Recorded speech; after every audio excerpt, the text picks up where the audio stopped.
A continuación, el director adjunto de Control Externo de la Contraloría General, don Pablo De Quero, se referirá al tema aprendizaje de CGR como auditor externo en materia de estándares de auditoría y calidad. Contarles que Pablo De Quero es administrador público de la Universidad de Santiago de Chile y detenta un magíster en políticas públicas de la Universidad Diego Portales. Cuenta con diplomas en probidad y buen gobierno de la Pontificia Universidad Católica de Chile y en gerencia pública de la Universidad de Chile. Durante más de 16 años se ha desempeñado como servidor público de la Contraloría General de la República, ocupando cargos de gestión interna, auditoría y control externo, fiscalizando distintas entidades públicas relacionadas con las áreas de defensa nacional, orden y seguridad pública y relaciones exteriores. Tras la designación de la Contraloría General, que es miembro de la Junta de Auditores de las Naciones Unidas, lideró los equipos de auditoría encargados de revisar tanto a ONU Habitat como a UNON, ambos con sede en Nairobi. Desde el año 2020 se desempeña como director adjunto de auditoría externa, representando a la Contraloría General de la República de Chile en la Junta de Auditores de las Naciones Unidas en Nueva York. Muchas gracias por la presentación. Muy buenos días.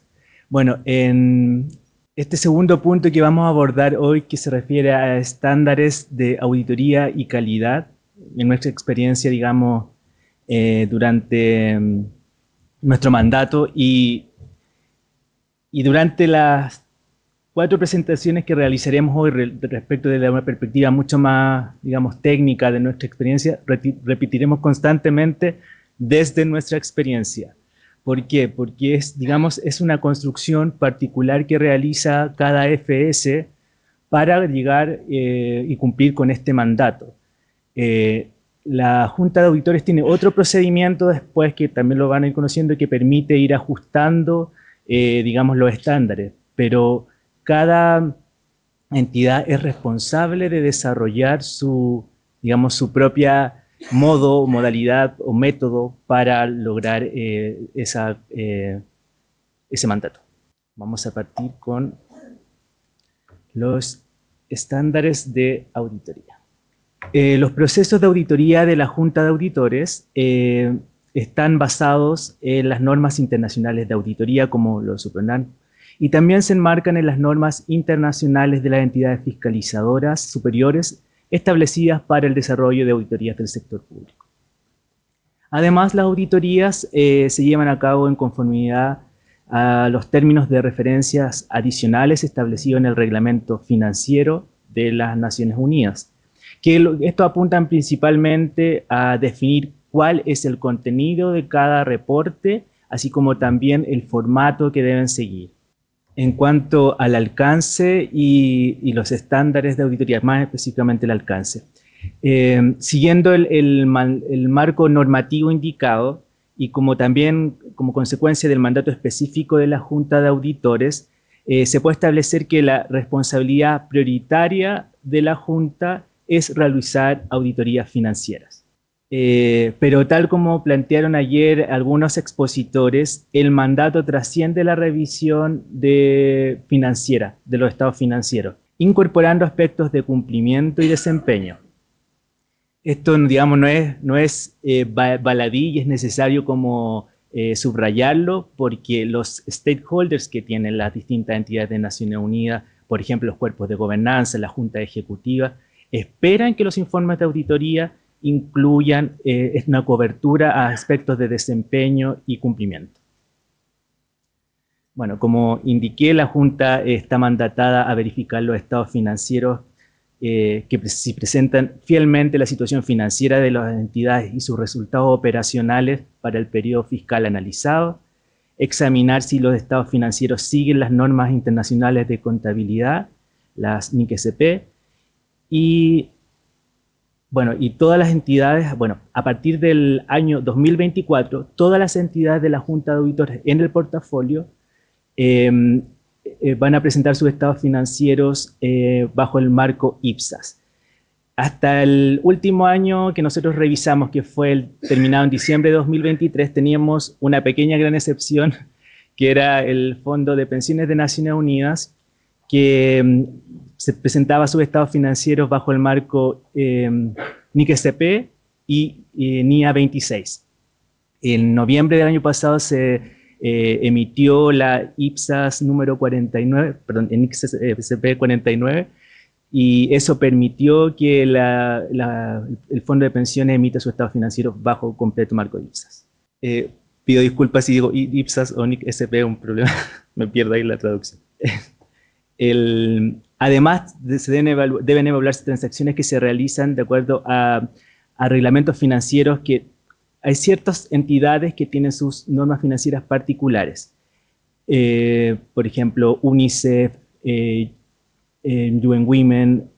Entonces, digamos, si en el caso que una norma financiera particular de una entidad no se encuentre o no cubra cierto proceso, se tiene que acudir al reglamento principal, que es el reglamento de Naciones Unidas.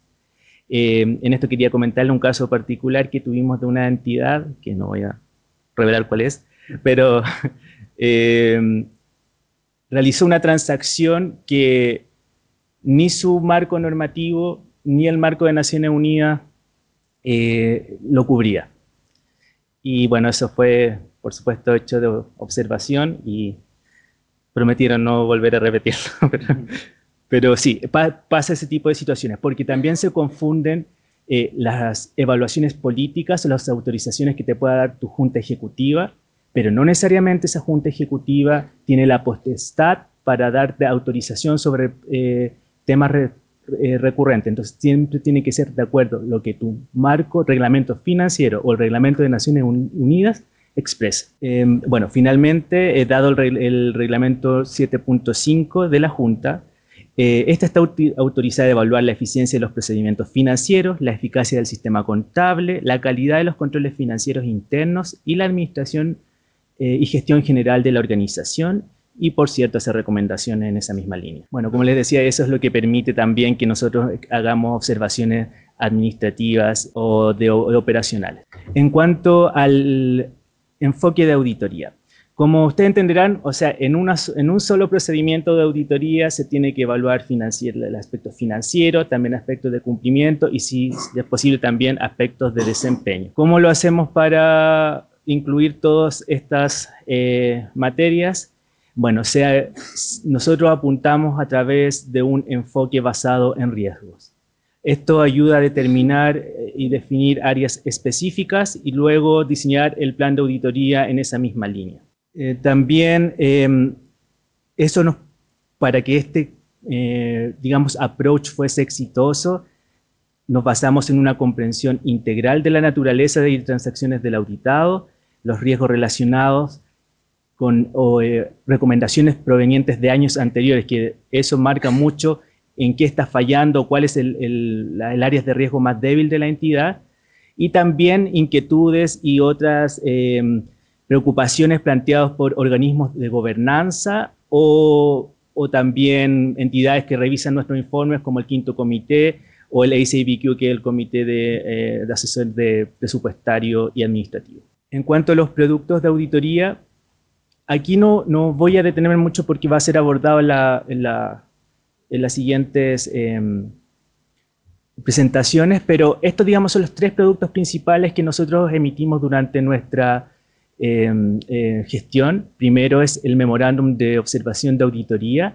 que es la notificación de una observación. Esto se realiza al término del proceso de auditoría, principalmente de la visita de control interno, aunque también surgían algunas observaciones durante la visita financiera.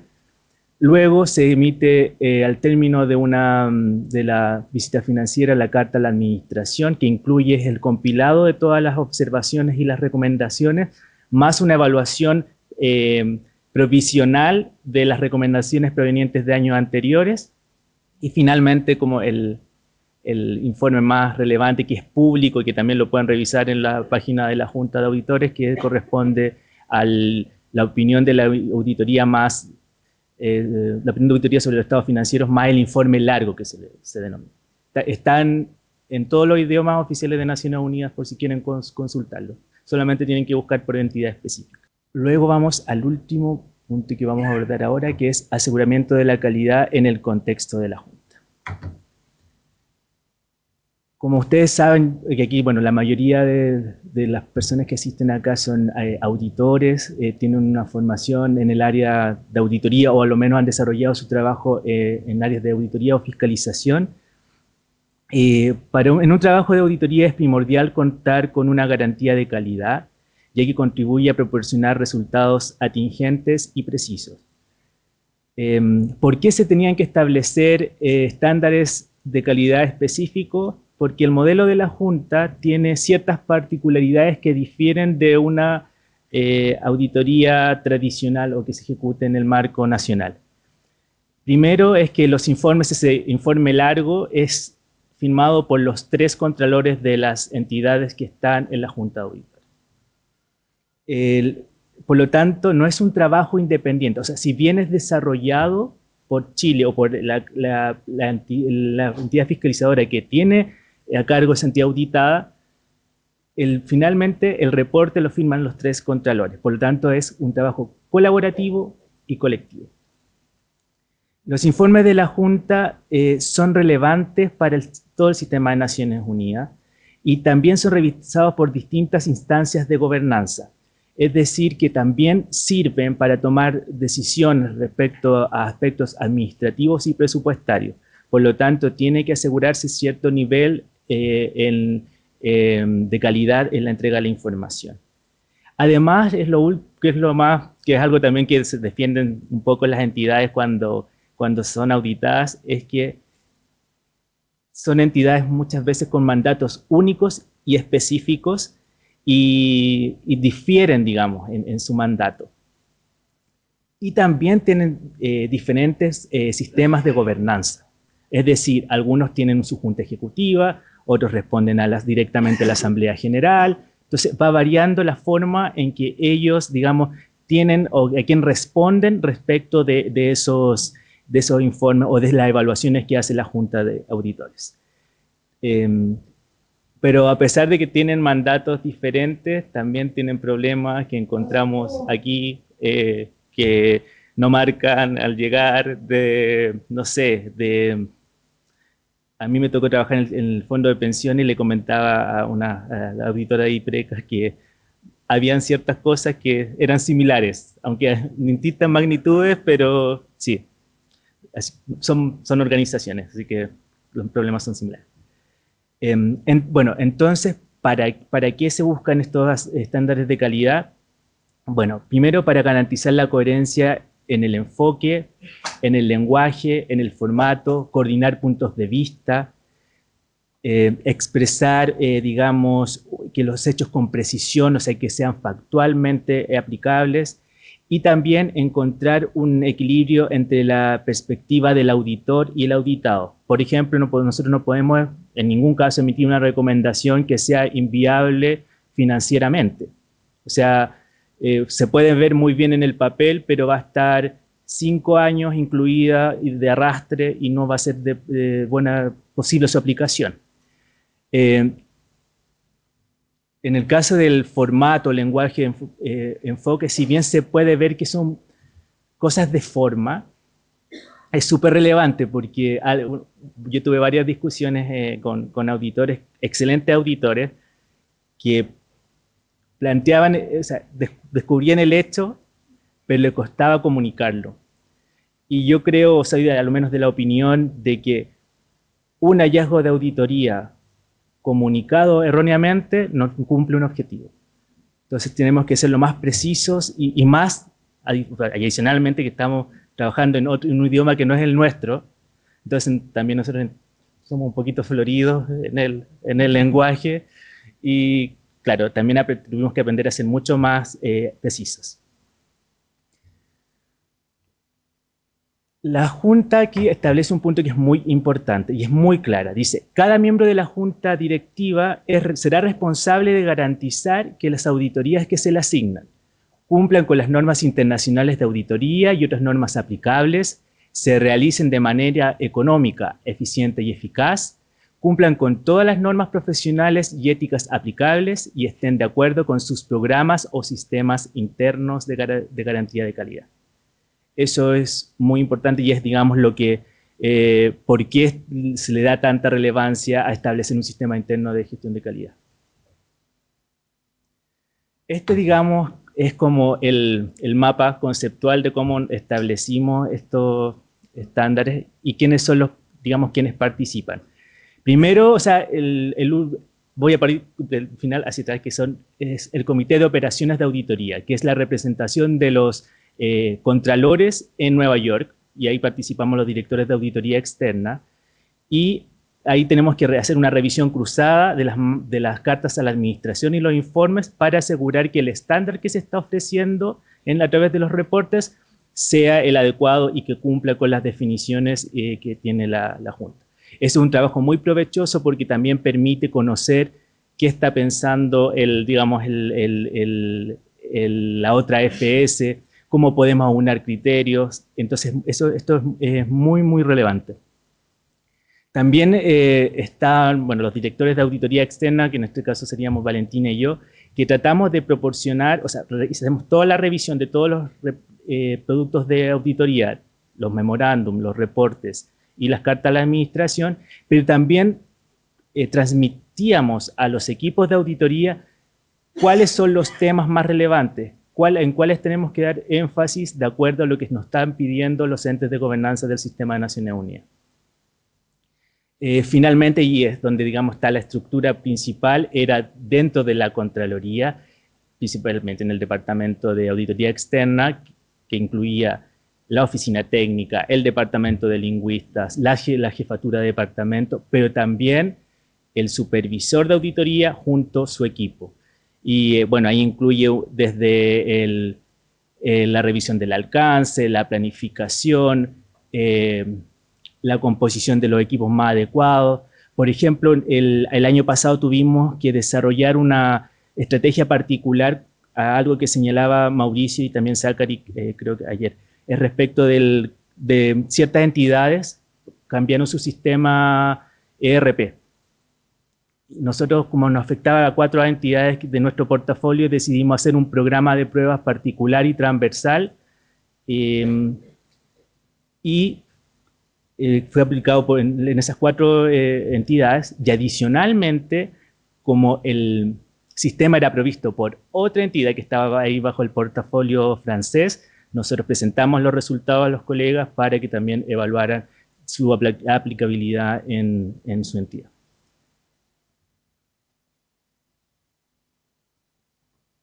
Bueno, también desarrollamos distintas guías internas. En este caso, si bien la Contraloría tiene muchos lineamientos que nosotros seguimos para la aplicación de la auditoría, tuvimos que generar una directriz especial que tiene que ver con nuestro negocio particular, que incluye desde los mecanismos de comunicación, porque son súper reglamentados en el sistema.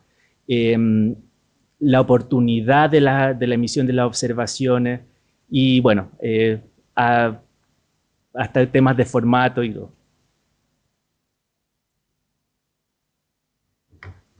Adicionalmente, bueno, se crearon listas de verificación específicas, papeles de trabajo para abordar particularidades de las entidades.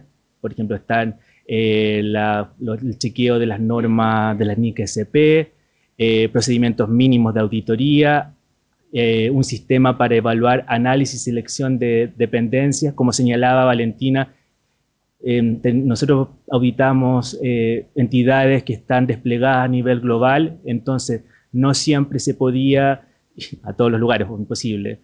Entonces había que seleccionar las más relevantes. También el enfoque con que se hacía esas visitas, una visión headquarters, oficina regional, oficina país, entonces para ver cómo funcionaba el sistema de gobernanza en general, entonces también eso era importante incluirlo.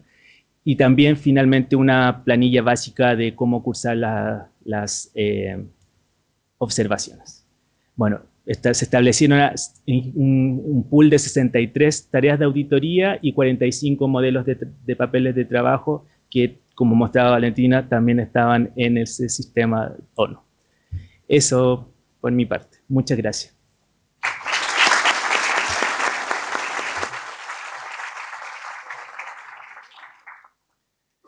Bien, agradecemos a Pablo de Quero entonces y corresponde abordar ahora el tema aprendizaje de CGR como auditor externo en materia de planificación. Este tema estará a cargo del ex supervisor del Instituto de las Naciones Unidas para la Formación Profesional y la Investigación y la Oficina de Naciones Unidas contra la Droga y el Delito, Sergio Altamirano. Contarles que Sergio Altamirano es contador, auditor de la Universidad de Concepción, licenciado en Contabilidad y Auditoría. Ingresó a la Contraloría General en el año 2014, desempeñándose como fiscalizador en la sede regional de Arica Parinacota y en la unidad de Obras Públicas. Entre 2018 y 2024 formó parte del Departamento de Auditoría Externa, primero como auditor en el equipo de auditoría de la Fuerza Provisional de Seguridad para AIBEI, Sudán, y posteriormente liderando los equipos de auditoría del Instituto de las Naciones Unidas para la Formación Profesional y la Investigación y de la Oficina de las Naciones Unidas contra la Droga y el Delito. Actualmente es auditor financiero en la Unidad de Medio Ambiente de la Contraloría General. Sergio, bienvenido. Muchas gracias, Jaime, por esa presentación. Bueno, buenos días a todas, a todos colegas que nos acompañan acá, quienes están también a través de streaming. Me pidieron ser breve en esta presentación porque estamos contra el tiempo, parece. Vamos, en esta oportunidad, mi ponencia en específico va a estar más relacionada y enfocada al proceso de auditoría en sí, particularmente, como se menciona ahí, en la fase de planificación de auditoría. Luego mis colegas, Gabriela, Joaquín, harán lo propio con las otras etapas que eran tanto la ejecución como la etapa de cierre y reporte, seguimiento, etc. Bueno, sin más preámbulos, vamos enseguida a los contenidos de la presentación. Vamos a partir con una línea de tiempo. La idea, pido disculpas desde ya si tienen que forzar un poco la vista para ver acá. Puede resultar quizá un poco engorroso explicar esto, pero más que nada para que ustedes puedan hacerse una idea de la línea de tiempo, del timeline que nosotros teníamos para realizar las auditorías. Para el caso, por ejemplo, de las agencias, de los fondos, de los programas de las Naciones Unidas, el año financiero auditado comprendía entre el 1 de enero y el 31 de diciembre de cada año. Por lo tanto, nosotros realizábamos generalmente las visitas de carácter interino entre los meses de octubre y me atrevería a decir que febrero o marzo del año siguiente, para posterior y una vez recepcionados los estados financieros de cada una de las entidades que estaban dentro de nuestro portafolio, que eran distintas, como pueden ver ahí. Teníamos algunas entidades que presentaban sus estados financieros a la Junta de Auditores el 31 de marzo, mientras otras entidades hacían lo propio el 30 de abril. Ahí teníamos una fecha de corte. Después teníamos entre abril y mayo del año siguiente la ejecución de las respectivas visitas financieras, que era básicamente la revisión de los estados financieros. Bueno, ¿por qué hago esta distinción? Básicamente como para que ustedes se hagan una idea, como está explicado un poco más abajo, tanto para la o las visitas interinas, que voy a explicar un poco más adelante, como para la visita final, nosotros teníamos que hacer actividades de planificación. Bueno, ustedes se preguntarán cómo, bueno, Valentino lo abordó al principio, Pablo también, cómo auditamos a un monstruo como Naciones Unidas, de dónde, cómo parto, de dónde agarro información. Bueno, nosotros obviamente al principio partimos con la misma inquietud, pero obviamente a medida que fuimos adquiriendo experiencia, pudimos uniformar criterios, por supuesto, y sobre todo considerar diversos insumos para planificar nuestras auditorías. Por ejemplo, y aquí voy a resumir un par de actividades. Lo principal es entender dónde estábamos posicionados con la entidad que estábamos auditando. Vale decir, entender la estrategia de cada una de las entidades, los objetivos, vale decir, los mandatos, porque podrían tener más de un mandato. Era muy importante entender la particularidad del negocio también de cada una. No era lo mismo, por ejemplo, hacer una auditoría, como decía Pablo, el fondo de pensiones, que es un mundo aparte, o hacer una auditoría, por ejemplo, a la Oficina de las Naciones Unidas contra la Droga y el Crimen, que me tocaba liderar, o UNICEF, que eran agencias que se encargaban a implementar proyectos. Entonces, era muy importante saber la naturaleza propia del negocio. Otro punto importante, y como lo mencionó Valentina también, la coordinación con los auditores internos, que era fundamental a nivel tanto de Naciones Unidas, pero también de entidades individuales. Habían entidades que también tenían sus propios organismos de auditoría interna. ¿Esto con qué fin? Esto puede diferir un poco quizás con la realidad nacional, hago al punto ahí, más que nada para evitar un poco la fatiga de auditoría, para evitar topes entre visitas. Nos pasaba muchas veces que había una cierta fatiga de auditoría, vale decir que estaban los auditores internos, después llegábamos nosotros, nuevamente los auditores internos, entonces teníamos que tener estas actividades de coordinación también con los auditores internos. También acá esta es una realidad que podría distar quizás un poco de la realidad local que pasa acá en Chile, que la Oficina de Supervisión Interna de las Naciones Unidas tenía entre sus funciones la de investigar los casos de fraude o de fraude presunto que se generaban dentro de las Naciones Unidas. Por lo tanto, eso nosotros, bueno, a través de nuestros directores recibíamos cada 3 meses reportes de fraude presunto que también eran considerados dentro de nuestros insumos de planificación. Temas de interés o preocupaciones por parte de los diversos órganos de supervisión, como la Comisión Consultiva de Asuntos Presupuestarios Administrativos, SABQ por sus siglas en inglés, así como también la quinta comisión, cuyos inputs o cuyos temas de preocupación se plasmaban, entre otras cosas, por ejemplo, para la formulación de los propios presupuestos de las Naciones Unidas. Entonces, las preocupaciones, los temas de interés que planteaban estos órganos eran de suma relevancia para nosotros. Aquí tampoco me voy a detener mucho porque ya lo mencionó Pablo, el AOC, el Comité de Operaciones de Auditoría, que lo integran básicamente los directores de auditoría externa, también entre los directores nos entregaban lineamientos para que nosotros podamos considerarlos en nuestras planificaciones también. Y bueno, un punto no menor, entre muchos otros que pueden existir por ahí, es el entendimiento también de la estructura y el ambiente de TI de cada entidad, porque como les comenté nuevamente, cada organización dentro del portafolio de las Naciones Unidas es un mundo único, y muchas veces un mundo diferente uno con otro. Entonces, y como está explicado acá en la siguiente slide, teníamos distintos tipos de ERP, de software en los que trabajaban las entidades de las Naciones Unidas. Principalmente SAP y Oracle eran los ERP principales en los cuales nosotros teníamos que realizar nuestro trabajo también. Ahí está Umoja, Vision, que son ya a nivel más los nombres que le ponían las propias entidades a sus propios SAP o Oracle. Bueno, rápidamente, y esto también fue abordado por nuestro director y respondiendo a la pregunta que les decía hace un rato, ¿cuál es el paraguas normativo? ¿De dónde parto? Bueno, el foco y el objetivo principal de las auditorías que hacíamos nosotros en las Naciones Unidas era expresar una opinión respecto de la razonabilidad de los estados financieros. Entonces, por supuesto, que las NIC-SP, las IPSA eran nuestro paraguas base para poder hacer nuestras revisiones respectivas. Y a nivel específico de Naciones Unidas, la propia ONU desarrolló guías corporativas de aplicación de las NIC-SP a nivel organizacional. Un insumo muy importante también que incluso teníamos casos prácticos en estas propias corporate guidance que nos servían para entender un poco a nivel operativo cómo se aplicaban las NIC-SP a la realidad específica de la ONU. También, obviamente, la reglamentación financiera detallada de las Naciones Unidas, que contenía un capítulo específico que estaba dedicado al trabajo de la Junta de Auditores y que también, en cierta forma, especificaba cuáles eran los términos de referencia del trabajo que hacía la Junta de Auditores de la ONU. De igual forma, existía una serie de normas y disposiciones de carácter general que se emitían a nivel de Naciones Unidas, como por ejemplo tenemos un manual de adquisiciones que se aplicaba a nivel transversal, así como también, y perdón nuevamente que los haga forzar la vista, una instrucción administrativa relacionada con la gestión de viajes, que estaba regulada los viajes oficiales que realizaban los funcionarios de las Naciones Unidas en nombre de Naciones Unidas, por la redundancia.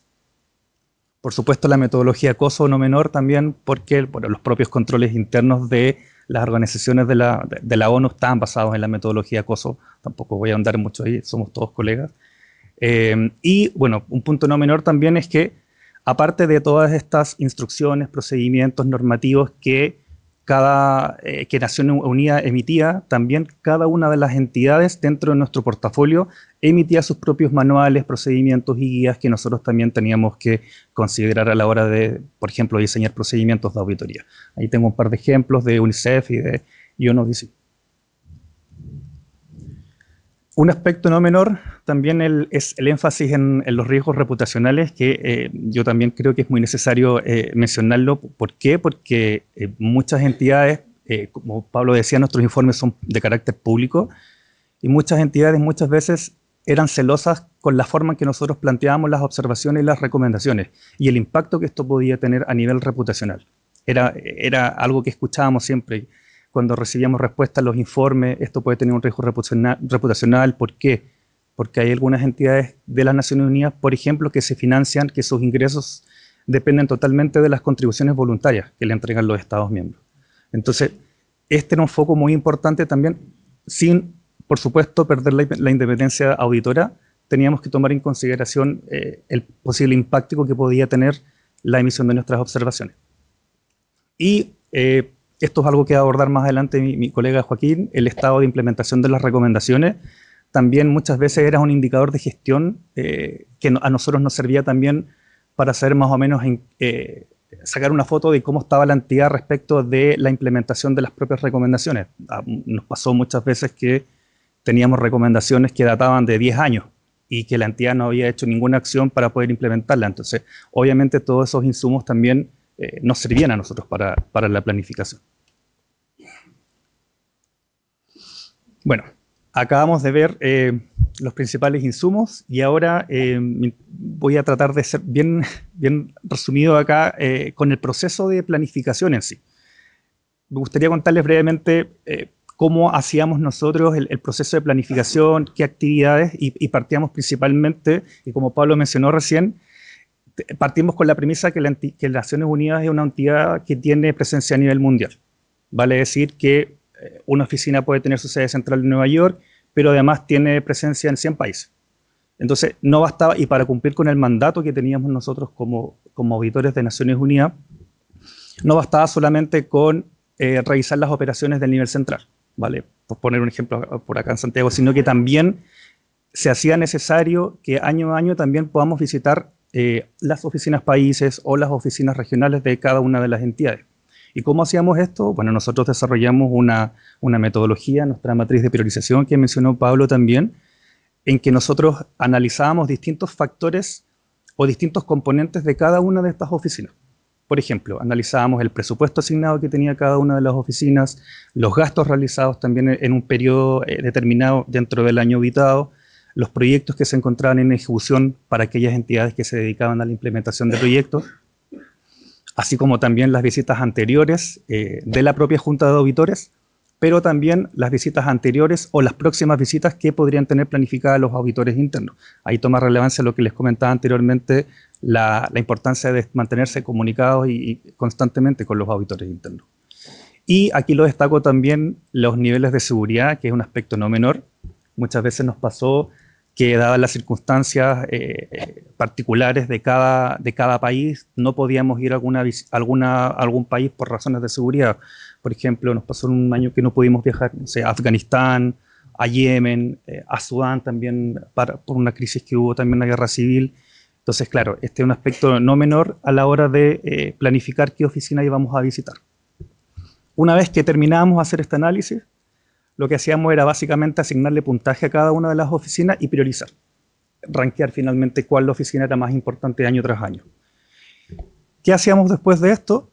Partíamos a la segunda etapa, que era tener discusiones, muchas veces eternas discusiones, comunicaciones con la entidad y tratar de llegar a un consenso sobre los lugares y las fechas de la auditoría. ¿Por qué digo tratar de llegar a un consenso? Porque bueno, y mis colegas que están acá del departamento son testigos de que este era un trabajo bien arduo. Muchas veces nos costaba acordar con el cliente las fechas y los lugares, siempre habían excusas, nos decían, tenemos una urgencia, una emergencia que tenemos que atender, tenemos el representante del país no va a estar en el país, va a estar en viaje en otro lugar, tenemos problemas de diversa índole. Entonces nos tocaba muchas veces este trabajo de pimponearnos, propuesta contra propuesta, propuesta contra propuesta, y era un trabajo bastante arduo, diría yo, y agotador muchas veces. Pero bueno, luego de varias ir y venir, llegábamos finalmente a un consenso sobre los lugares y las fechas en que íbamos a hacer las auditorías, y posterior a eso ya podíamos partir con los requerimientos preliminares de información. Ya partíamos nosotros generalmente un mes antes aproximadamente de iniciar las visitas en terreno, enviábamos un requerimiento de información inicial de alcance general, pero también relacionado con el alcance propio de la auditoría. Y también en este mismo requerimiento aprovechábamos también de pedir información relacionada con el estado de implementación de las recomendaciones previas, algo que ya también mencionaron nuestros directores. Bueno, respecto de las comunicaciones con el auditado, como les comenté, parte importante es la discusión y la comunicación con las entidades. Esto también se traducía en la formalidad. Nosotros somos auditores, obviamente tenemos que tener respaldo por escrito de todo, y dada principalmente la naturaleza diplomática que teníamos en Naciones Unidas, obviamente nosotros definíamos también ciertos estándares. Habían clientes más formales, otros clientes más informales, pero teníamos ciertos estándares mínimos que nosotros definimos en cuanto a comunicación.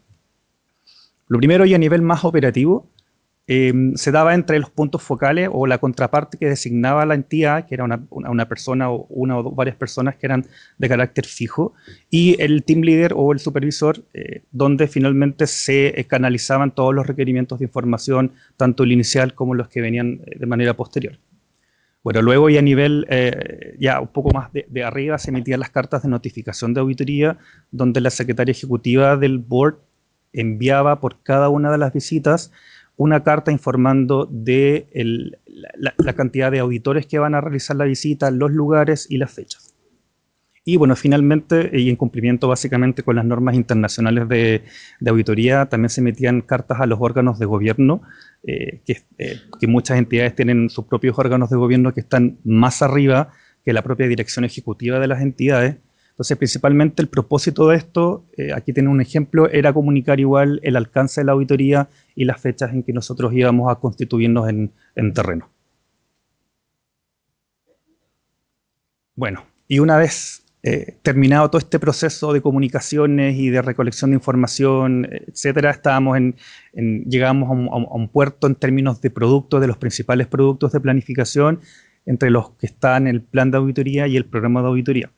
Bueno, el plan de auditoría básicamente era un documento que estaba estandarizado a nivel de nuestro departamento, que contenía diversos apartados, entre los que puedo mencionar análisis de la información financiera,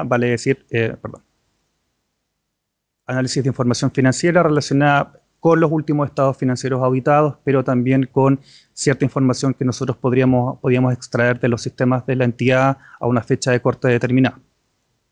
También un resumen de las principales políticas contables y que obviamente estén relacionadas con el alcance de la auditoría, por supuesto, los cálculos de materialidad, error tolerable, resumen de diferencias de auditoría, temas financieros, etc. Los riesgos significativos, obviamente, que nosotros hemos identificado, atendía las operaciones propias de la entidad, y lo más importante, las áreas y las materias claves que íbamos a revisar cuál iba a ser el alcance de la auditoría para el año correspondiente.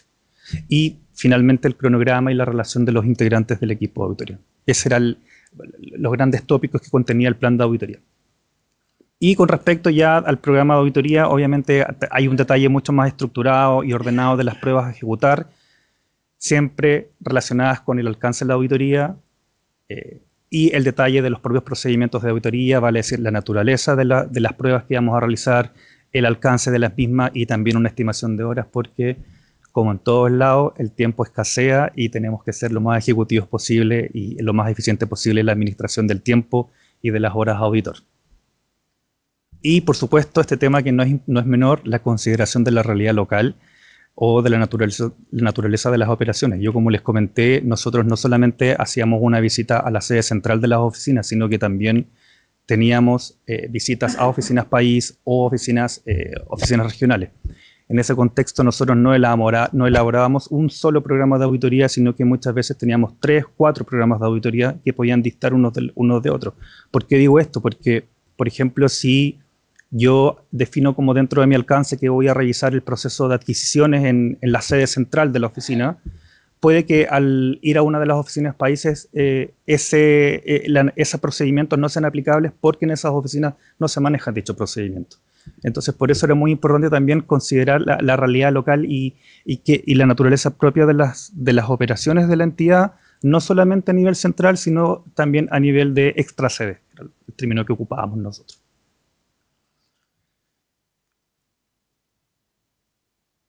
Con esto doy término a mi presentación. Solamente quería mencionar algunas palabras de cierre o reflexiones. Lo primero, en cuanto a los estándares de auditoría, sabemos que son transversales, son internacionales, y si bien la ONU es un mundo único, no es ajena a la aplicación de estos estándares internacionales.